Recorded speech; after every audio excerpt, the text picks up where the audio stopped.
We're talking about one of World War II's biggest moments, the Normandy landings, aka D-Day. Get ready for a thrilling story of heroism, strategy, and sacrifice.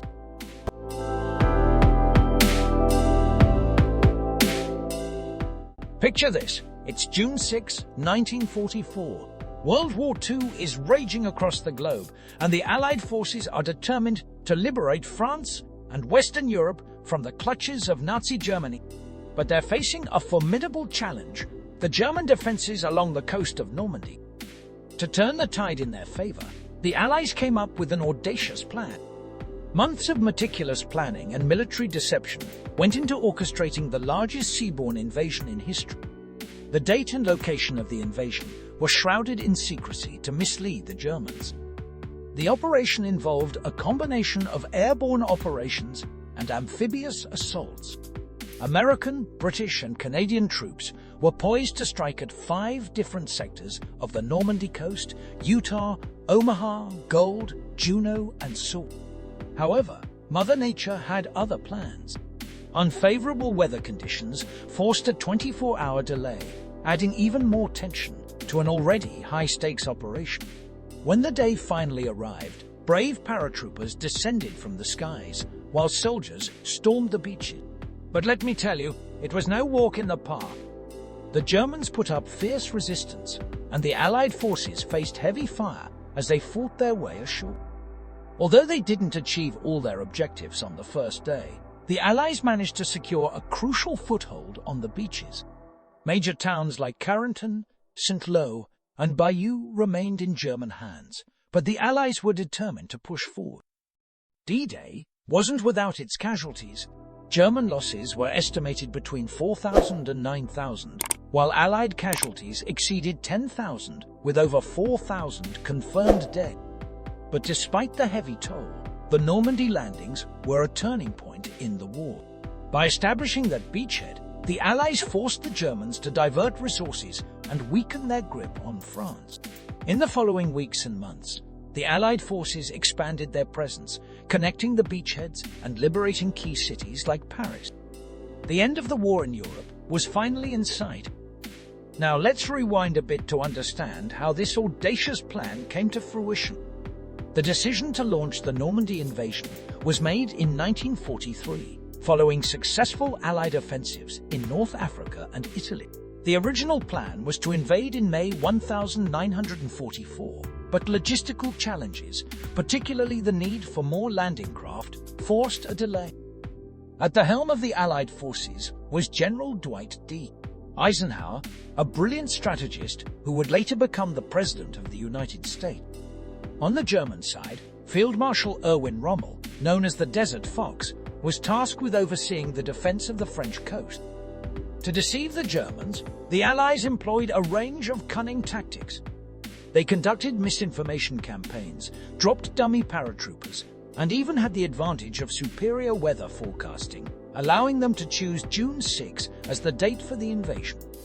The German forces in France were weakened due to transfers to the Eastern Front, and many units were under-strengthened. However, they were determined to put up a fierce resistance. The stage was set for an epic battle, one that would decide the fate of Europe. Now let's zoom in on the brave paratroopers who led the charge on D-Day. The U.S. 82 and 101st Airborne Divisions, along with the British 6th Airborne Division, had specific objectives to accomplish. The American Airborne Divisions aimed to capture causeways and control flooded terrain west of Utah Beach. But due to the arrival of the German 91st Infantry Division, their plans had to be adjusted on the fly. As the night sky darkened, pathfinders marked the drop zones for the paratroopers. However, thick cloud cover made navigation extremely challenging, and many paratroopers were dropped far from their intended landing zone.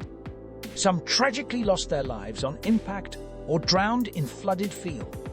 Despite these setbacks, the airborne troops rallied and achieved some of their objectives. Across the English Channel, the British 6th Airborne Division had their own mission. They were tasked with capturing intact bridges and dismantling enemy positions in their assigned areas. The capture of the Caen Canal and Orne River bridges now famously known as Pegasus and Horsa bridges, was a resounding success. The Dives River bridges were destroyed without much difficulty. Although pathfinders and paratroopers faced challenges with scattered landings, reinforcements arrived and they accomplished their objectives with the support of commandos and additional glider reinforcement. Now, let's switch gears and talk about the beach landings. The amphibious DD tanks, designed to provide close support, faced their own set of challenges. Many of them sank before reaching the shore, hampering their effectiveness. But the soldiers on the ground pressed on. At Utah Beach, strong currents pushed the landing craft off course, leading to an unexpected advantage: fewer enemy strongpoints. The initial assault battalions were followed by tanks and engineer teams, working tirelessly to clear obstacles. Although the 4th Infantry Division fell short of fully meeting their objectives, they managed to land a significant number of troops, solidifying their presence on the beach. Moving along the coast, we come to Pointe du Hoc, situated between Utah and Omaha Beach. This critical position was scaled by the U.S. 2nd Ranger Battalion in a daring mission to neutralize a coastal gun battery. The Rangers encountered fierce resistance, but their determination and courage paid off. They disabled the guns. Now let's talk about Omaha Beach. This was the most heavily defended sector, and it proved to be the most challenging landing of them all. Strong currents and rough seas caused many landing craft to run aground, leaving the soldiers to wade through water while under a hail of enemy fire. The casualties were heavy, but the Americans refused to be deterred. Through sheer grit and determination, they established a beachhead and ultimately achieved their objectives. Lastly, we have Gold Beach. Despite high winds posing a challenge, the landings commenced at 7:25. Amphibious DD tanks were released closer to shore or directly on the beach. The British troops faced arduous conditions, but their resilience and unwavering spirit allowed them to overcome obstacles and expand the beachhead.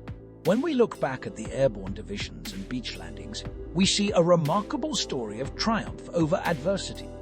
Yes, there were obstacles, setbacks, and sacrifices along the way, but the bravery and tenacity of the Allied forces prevailed, securing a foothold on the beaches of Normandy and setting the stage for the eventual defeat of Germany. The Normandy landings marked a turning point in World War II, paving the way for the liberation of France and the rest of Western Europe. It was a monumental achievement made possible by the courage and sacrifice of countless individuals. So, as we remember the heroes of D-Day, let's honor their memory and never forget the sacrifices they made to ensure a better future for generations to come.